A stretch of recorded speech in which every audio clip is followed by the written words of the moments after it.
Right, hello everyone. So, long time no see. Basically, my thesis work is now done. So what we're looking at now is the finished paper. And it's called Lights in the Brain because the neuroimaging technique we use shoots light into the brain to figure out where the neurons fire. So to explain it, basically I'll start by showing you this figure. And this might look a bit advanced, but it'll make sense when I explain it. So basically, the purple line here, it represents the true value. So the true value of the neural signal, which means that this is actually brain signal going on. And then I train different models. So these are 4 different models. And this one predicts 16 time steps into the future. So we see here that this is the past. This is what it gets as input. These 10 seconds of data, actually, because it's about 39 samples and we are recording at 3.82 hertz. So it gets these 10 seconds of data. Then from here on, it starts predicting 16 time steps into the future. So that's the green line we see here.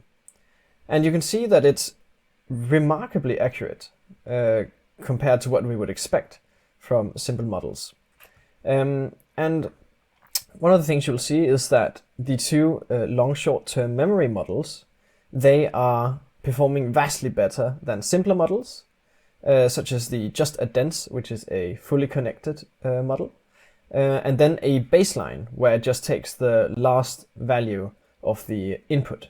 So here, for example, you can see it just takes this value as being its prediction. So you can see it's just a delayed signal that's delayed by 16 time steps.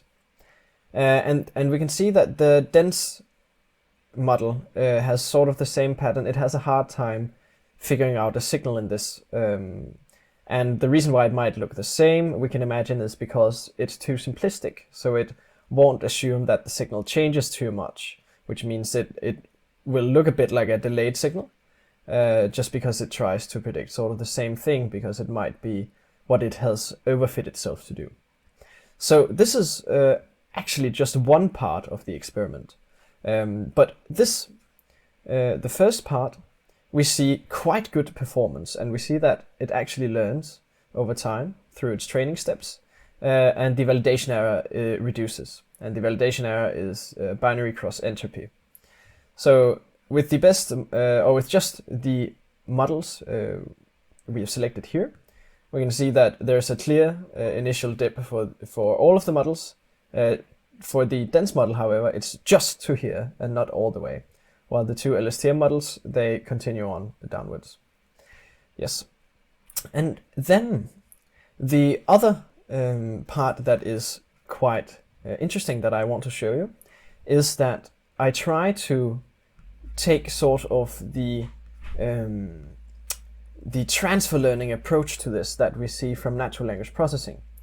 So basically in natural language processing, you'll see that, for example, the GPT model is trained to predict the next word in a sequence. So it might get in 40 words or something like that, and then it has to predict the next word. And this it just continues doing, and in that way it gets a sort of understanding of language. And what I've tried to do here is, you could see that our 2 LSTM models here, the A and B models respectively, they, in the pre-training, which was what I just showed you, it predicts future labels. So it predicts 16 time steps into the future. There's also some that predict 4 time steps, but let's ignore that for now.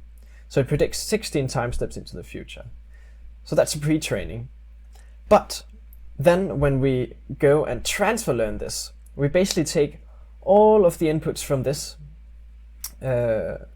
whole model that has been taught to predict future brain states, and we put it into a transfer block, which means that we just put another dense layer onto it, and then we ask it with a sigmoid classification output layer to predict a label. And I'll just explain what the labels are. So you can see here in C, this one right here, I'll just zoom in. We can see in C very funny, that we start with an instruction for these different tasks. So an instruction, and then there's a variable break here, a countdown, and then the task is performed for 10 seconds. And this basically repeats. And there are 3 different task pairs. And this becomes quite important for another reason, but so you can imagine, or you actually don't have to imagine, but one of the pair combinations, one of the one of the pairs of tasks is that the subject is asked to wave their arms or talk. And this is randomly assigned for each loop. But you'll see, then instruction, wave your arms. We have a countdown of 3 seconds. And then you wave your arms for 10 seconds. And the same we then have for mental arithmetic, which is a simple subtraction task and listening to speech, which means that I either perform mental arithmetic, which should have activation in the prefrontal cortex up here. You see this is the nose, this is a head, and this is the activation map between these 2 tasks. But basically mental arithmetic should have activation in the prefrontal lobe, while this audiobook activity should have activation here in the temporal lobes at the both language centers but also auditory cortices. And then the last one is a purely mental one, no input, such as talking and waving arms is very active tasks, and mental arithmetic is mental, while listening to speech is an input sort of task. And then we have the purely mental, where it compares between mental rotation, which is basically that you imagine that you are rotating a box. And this will be instructed where you have to rotate it to different amounts. And this has been used as in where you see a box being rotated earlier, and where you imagine or you see a static box and you're asked to decide if another image how much that box, the first box, is rotated. But here we do it completely mentally. And then the mental arithmetic task I just described. We can see there is vastly more difference between the waving arms and talking tasks than we see in the more mental and purely mental task sets, which makes sense. But basically what we try to do then is, with this add-on block, we ask it to predict, is it task 1 or task 2 for these 3 different sets of tasks. And what makes this interesting is to compare where we transfer all the weights that we learned from the pre-training. We transfer all these weights from the LSTMs and this dense layer to this transfer learning, or if we transfer no layers weights, which means that we have these randomly initialized, and then we just ask it to try to find a pattern from there. And what we'll see is that basically we have, this is the training steps. So we can see that the pre-trained models here, they are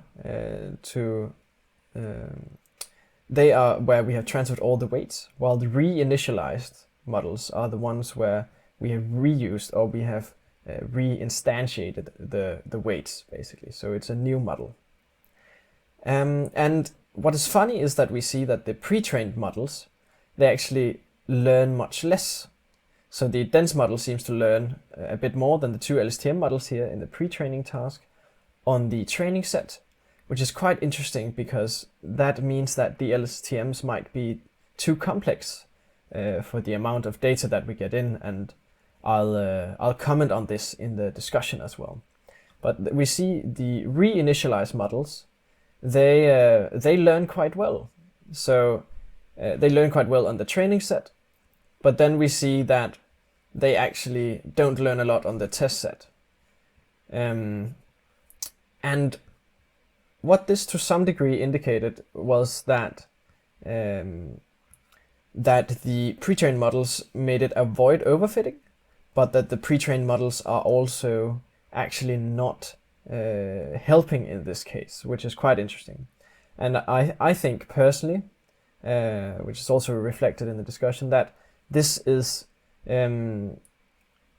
because there is too little data. You can see more information in the paper, and I'll of course link both the paper and the GitHub underneath this video. But we'll just see that there's some basic implications here that are unintuitive, but that make sense in light of the very little data. So what I also comment on is that future research should possibly expand this data amount, even though this study actually uses what would you say? It uses data augmentation. So we should have more data than we actually put in, but it's still too little, I think. Gives too little signal. Yeah. And the implications with doing this, the original hypotheses, were basically that by using these pre-trained models that perform very well, for example on the 16 step one here, perform very well, we would have them learn or understand parts of brain signals, just like how models like GPT learn language, and then it would use that for this new task and be quite good at it, despite the very low amount of data.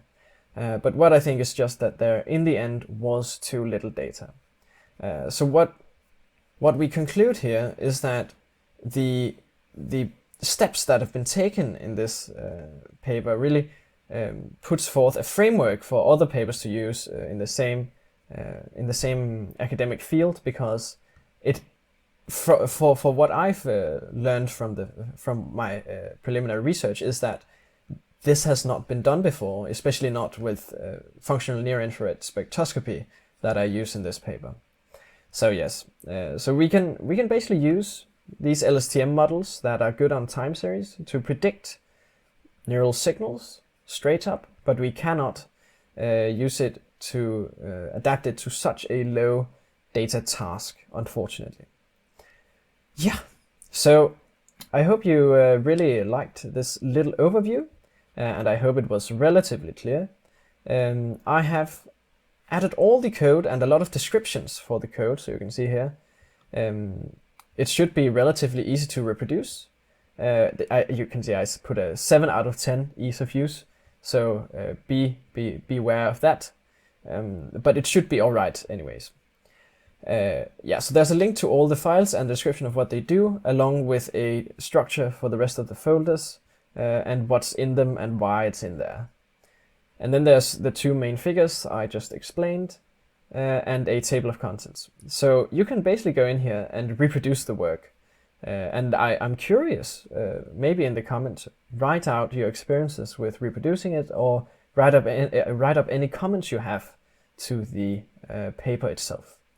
I'll come out with a more structured overview that is also less academically advanced, so you won't need the, quite a lot of knowledge that was probably necessary to understand this video. But I'll see you there, and thank you very, very much for watching.